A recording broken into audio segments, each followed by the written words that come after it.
welcome everybody. That is Clifton Beach in the background. It indicates we are in Cape Town for the Fittest in Cape Town, one of the country's premier cross-functional fitness events. Also a great pleasure for me to welcome here Jaco van der Favour and Dave Levy, both CrossFit gym owners from Nelson Mandela Bay. Guys, welcome to the studio. Great to have you here.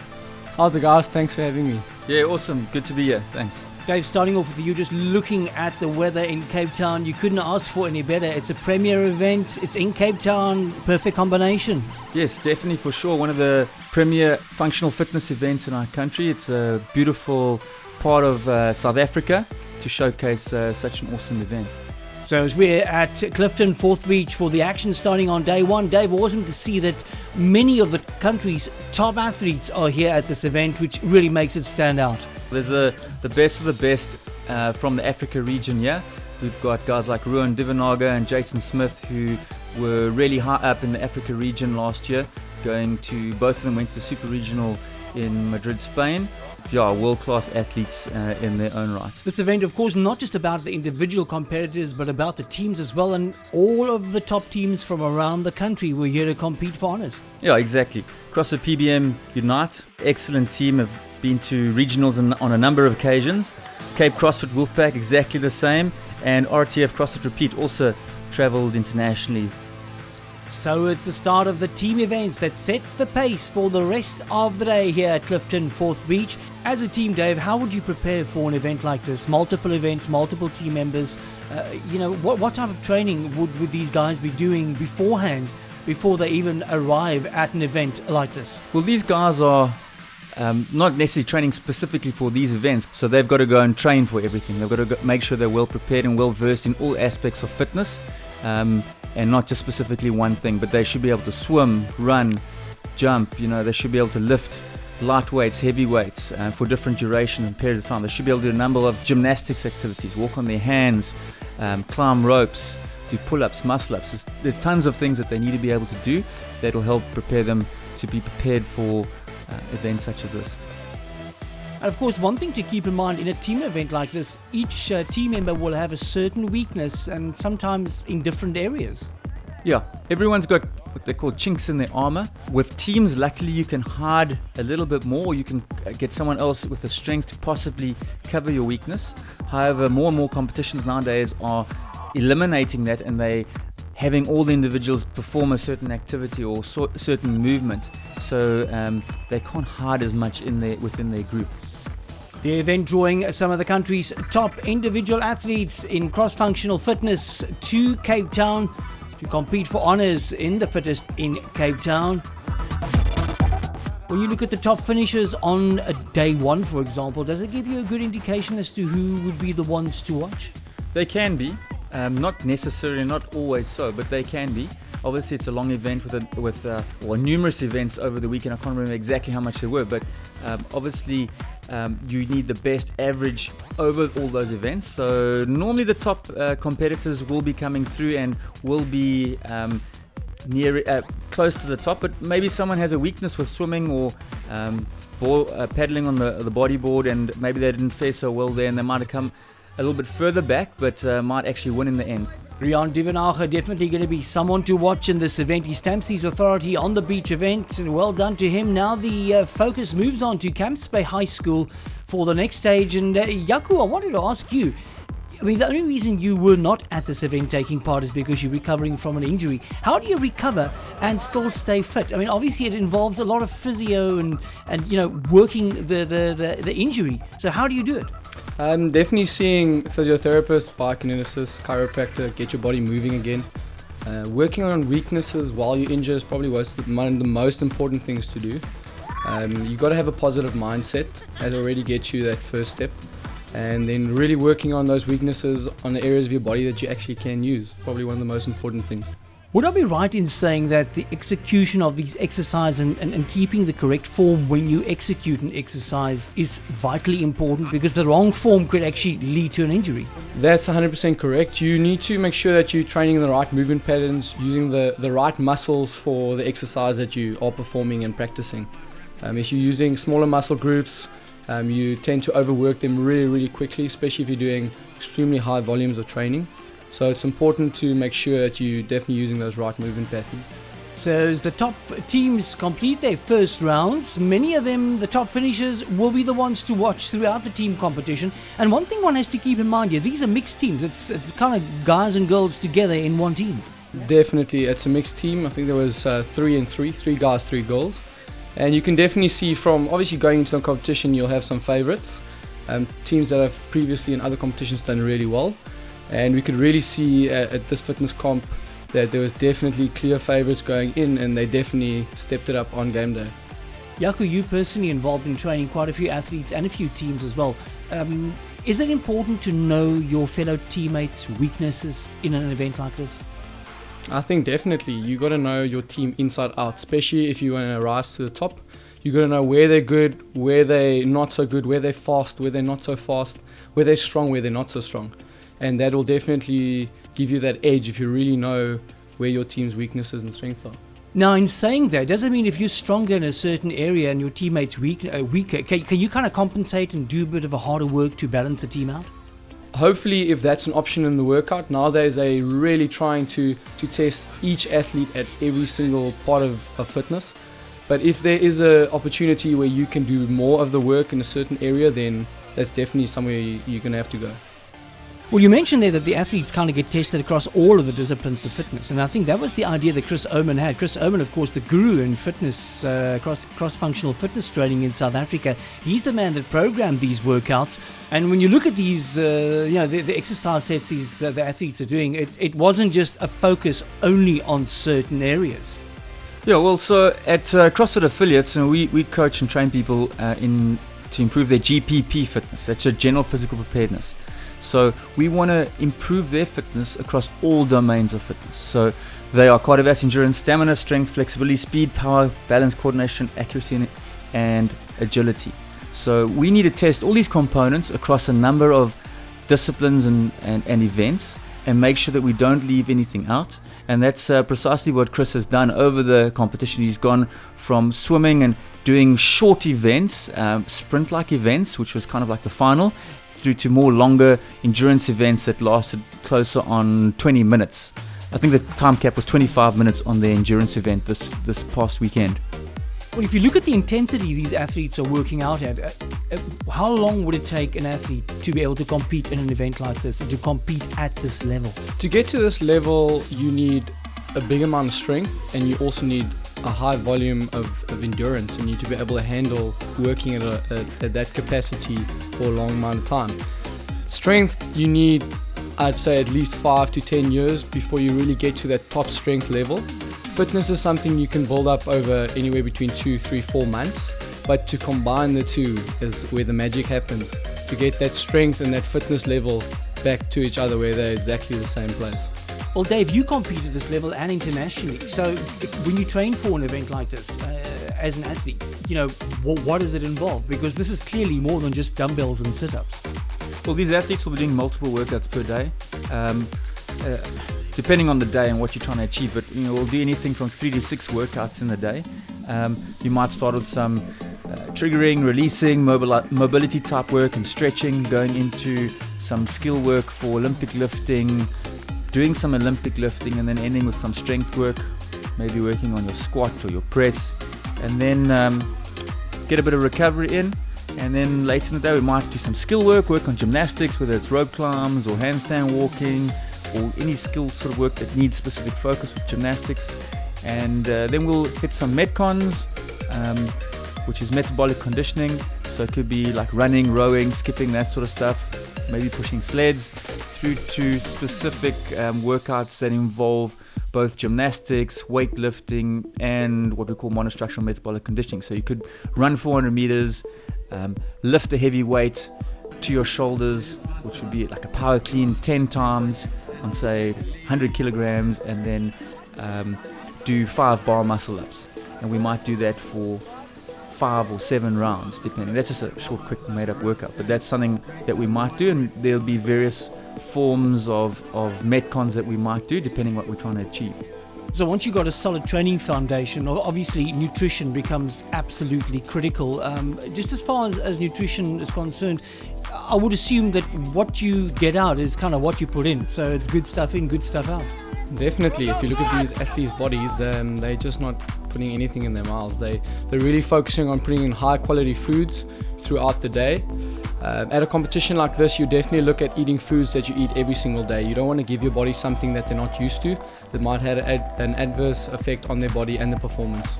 And then, of course, apart from the standard food you eat, you do supplementation as well. What sort of supplements do you take? I take a lot of Nutritex products. We use certain products, branched-chain amino acids, for your recovery after workouts, during workouts. If the workouts get extremely long, we use something like Endurate that's got electrolytes and it's got a really good quality carbohydrates in it. Some whey protein afterwards for muscle recovery is also one of the important things. Creatine, at night ZMA before you go to bed, just to let your muscles recover a little bit more before you start the new day and new exercises.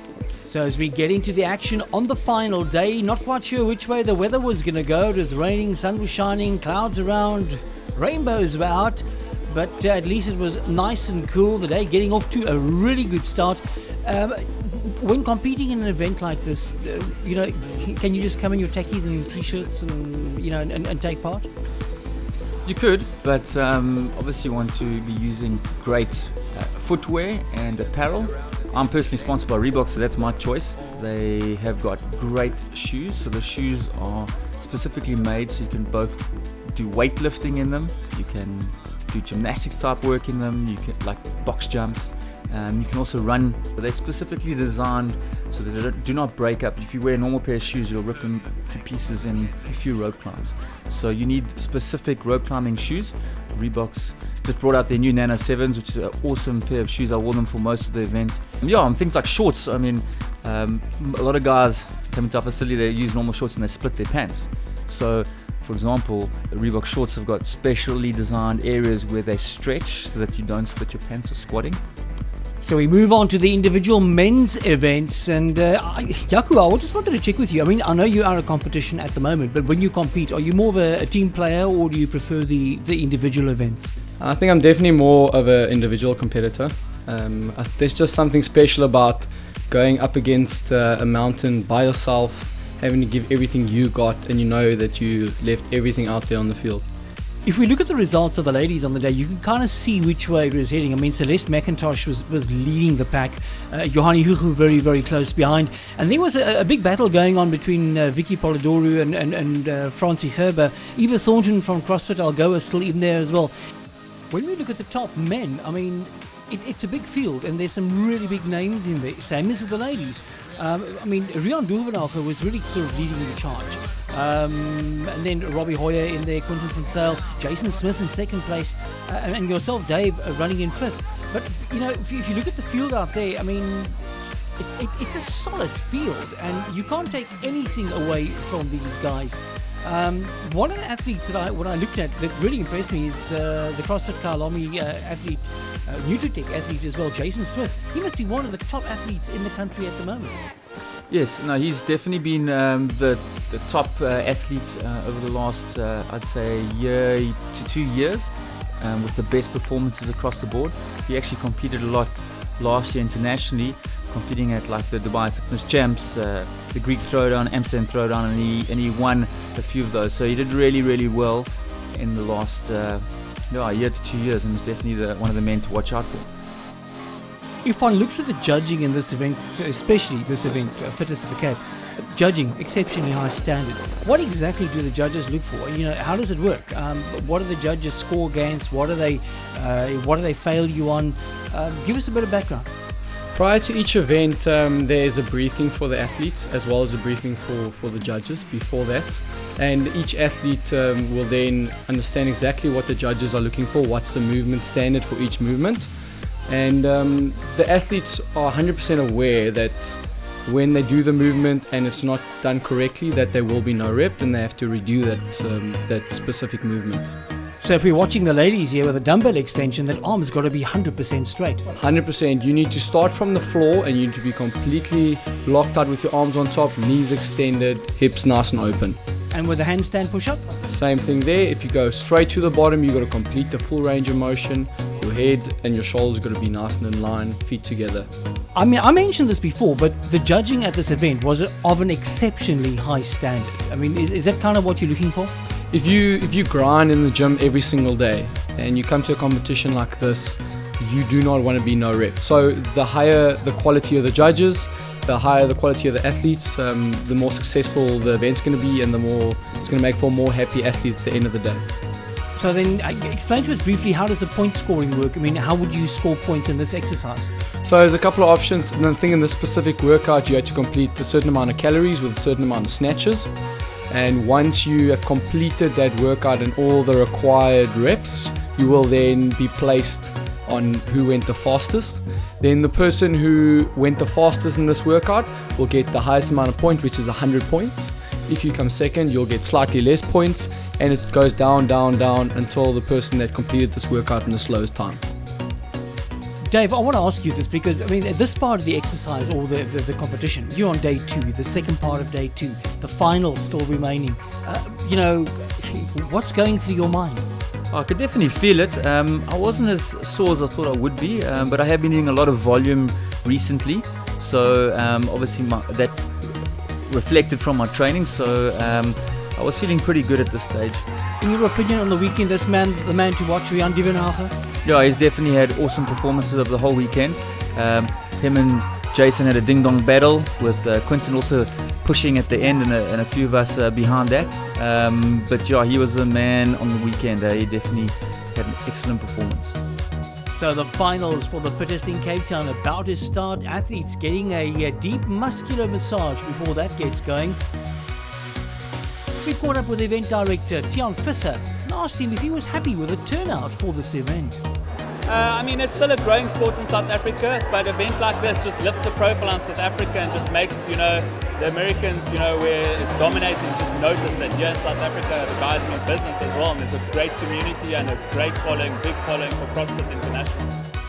This is a growing sport in South Africa. I mean, it is new, but it's growing at a rapid rate. I mean, if you look at the team entries this year compared to last year for this specific event, it's absolutely huge. Yeah, I believe the team numbers may have even doubled from last year to this year, so there's definitely a larger number of participants choosing and opting to participate in the team event. Well, I think the cool thing is that it really opens the door for more athletes to take part in events like this, especially in the team event. Not every athlete that takes part is a top athlete. Yes, these are the top teams, but not everyone is a top athlete that takes part. No, exactly. Like we spoke earlier about, you are able to hide in your group a little bit more. So if there's an event that you maybe not good at, your partner can assist you and possibly help you. So that makes the team competition a lot more accessible to the normal man on the street. And you find a lot of people are participating in these events just like someone would do a fun run. People are doing team events at CrossFit competitions, and it's a whole lot of fun in itself. So if we look at the exercises the teams are doing here in the finals, the same as that you guys did in the men's final, just talk us through this specific exercise. What are they doing here? Well, those are muscle-ups, and they require a large amount of gymnastic ability.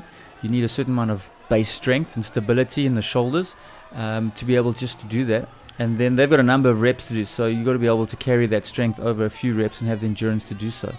And then again, the fitness across a couple of different exercises, not just focusing on one or two different elements. Yeah, this was a couplet where 2 exercises were used, and there were muscle-ups and there were power snatches. The athletes had to move between those 2 exercises for a certain number of repetitions. So I'm correct in saying the team that completed their set a number of reps, the quickest, would be the team that would score the most points and possibly take the win. Yes, that's true. They had 6 muscle-ups and 6 power cleans to do. Then they progressed to 4 and 4 and 2 and 2. And the team that completed that in the fastest manner was the winner. So the team competition really strong this year. Absolute intense competition. RTF CrossFit Repeat would take 3rd place.